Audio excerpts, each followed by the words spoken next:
जेन मैंने आम वीडियो नुआपड़ारू देखुन से बहुत बढ़िया ऑफरटे देखी पारे मात्र 2 लाख टका डाउन पेमेंट देले गोटे हार्वेस्टर नहीं पारबे आज्ञा ए डिटेल कहबे आमके इटा एस कंपनी रो हार्वेस्टर है आज्ञा 7.5 फुट कटर बार अच्छे 40 नु 45 मिनिट भितरे 1 एकड़ काटी पारबा ई मशीन आज्ञा और इटा तेल माइलेज टा होउछ आज्ञा 1 घंटा के 7 लीटर 6.5 नु 7 लीटर तेल खाइबा इटा और इतार ग्रेन टैंक कैपेसिटी अच्छे 18 नु 20 बस्ता धान धरबा इटा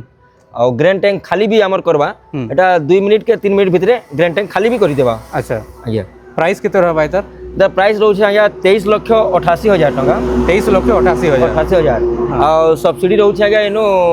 6 लाख टका सब्सिडी रहउछ सबके मिलबा हमर नुआपड़ा चासी भाई मान पई नुआपड़ा चासी मान को लागि आ इतरे एमकेयूआई योजना रो भी मिलु छे। हां एमकेवाई रे मिलबा आज्ञा 10 लाख सब्सिडी मिलबा 10 लाख सब्सिडी मिलबा सेति लागि आउ भी 7टा आइटम एक्स्ट्रा नेबार पड़बा। ओके आ मिनिमम डाउन पेमेंट केते देले एटा मिली जेबा 2 लाख आज्ञा 2 लाख टका आज्ञा तो 2 लाख टका देले देखि पारथबे पूरा फाइनेंस करि पारबे तार प्राइस सब्सिडी काटी करी 17,88,000 रे बहुत आराम से गोटे एस रो हार्वेस्टर नहीं पारबे। इथरे इंजन लागि छे 88 एचपी रो 4 सिलेंडर वाला इंजन तो बहुत बढ़िया हिसाब काम करबा देखि पारथबे बहुत बढ़िया रहबा एटा। इतार वेट जो देखमा तो वेट अछि आज्ञा 29 क्विंटल 70 केजी 29 क्विंटल 70 केजी। हां तो देखि पारथबे स्क्रीन रे कांटेक्ट नंबर अछि सेतरे कॉल करून आउ भी डिटेल जानवार लागि आ इथरे स्पेयर पार्ट्स भी सब ई जगह रे अवेलेबल मिली जिबा जेंटा कि स्क्रीन रे देखि पारथबे गोटे वर्ष रो एक्सेसरी देखि पारथबे फ्री ऑफ कॉस्ट हार्वेस्टर संगे ही मिली जिबा।